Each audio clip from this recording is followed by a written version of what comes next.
Hey guys, this is going to be a very brief review on the Springfield Hellcat. There's a lot of people out there with the technical specs, but I'm going to give you my opinion after shooting it for about 300 rounds.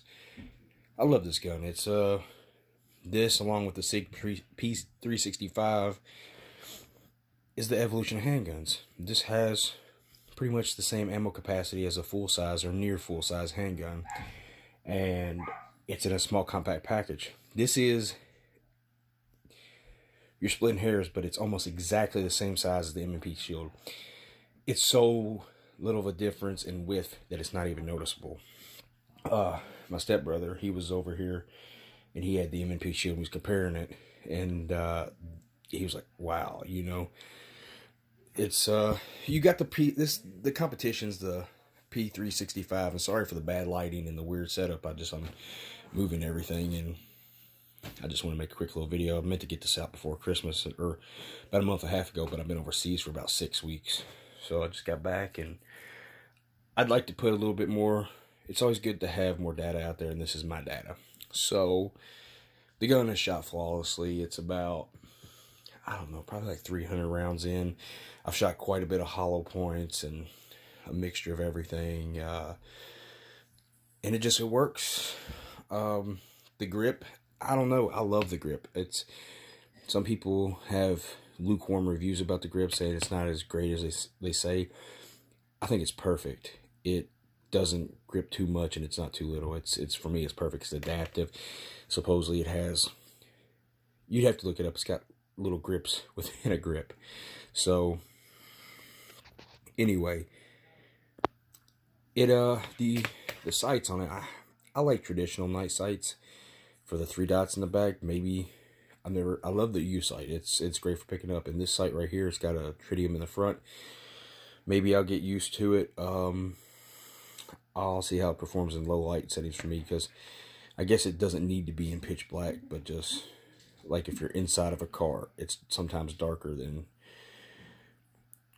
it's my own little my way of my necessities that I feel a lighting setting. So we'll see.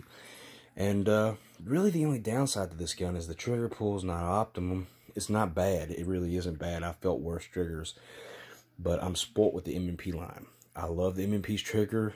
I think it is just one of the best triggers, the 2.0 series, out of the box.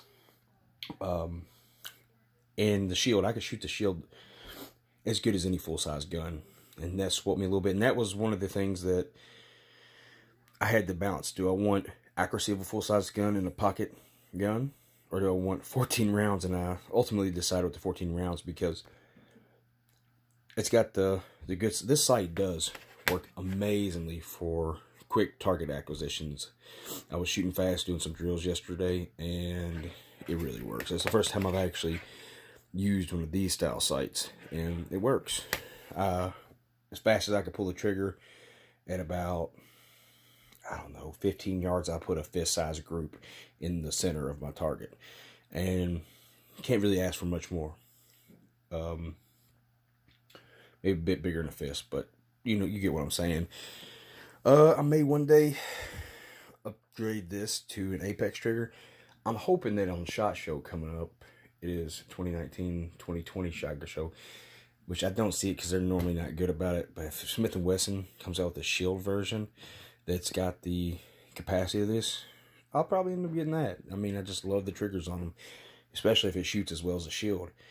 And can't ask for more. And another thing about this size, so this is extended grip. It's 13 rounds plus 1, so it's 14 rounds total with 1 in the chamber. It's the same length as a Shield. It's smaller if you put the, I think it's 11 plus 1. And then, you know, I guess I have to talk about the direct comparisons with the SIG. And this ain't going to get a lot of people fans, but this is my data.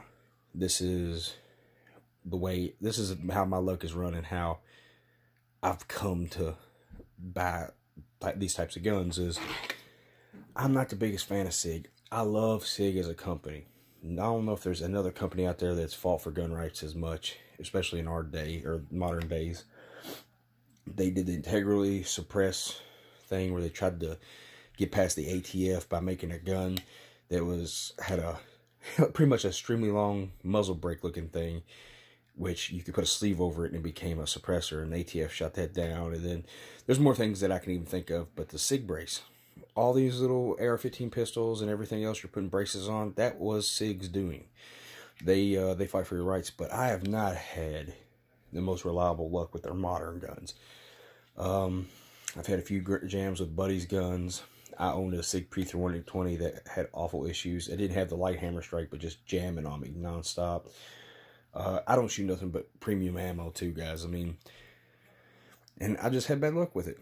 And also, you know, I read about the P360's problems, but me personally, when something has a problem, I have a hard time trusting it. So I'm going hellcat all the way, and I don't really see the 365. Although I was in the gun store and I picked up the P365 SAS, and it had the, I can't even think of it, but you have to look it up. It's got this new front sight. I've seen it a million times. Meprolite. It's Meprolite rear sight that it's got a front sight in it. You'll have to look it up.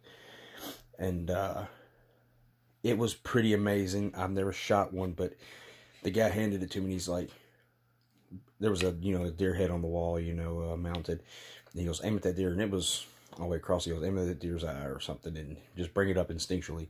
And I brought it up, and my eye lined it up instantly. So maybe there's something to it. I've never shot with it, so I don't know how that works all the time, but it's definitely intrigued me. It's definitely something I'm thinking about looking into. And maybe it works better on that gun because it's designed to be like lower profile with it. Just look at the 365 SAS. Now the 365, supposedly, I haven't shot it. I haven't really picked it up and pulled the trigger. I don't think. Maybe I have a long time ago. But supposedly it's got a nicer trigger. That's the only downside. The trigger in this isn't horrible, but it's a little on the heavy side. It's crisp, but I may end up changing it to an Apex. Maybe Apex already has it out, but this is still such a fresh gun, there's probably not too much going on with it.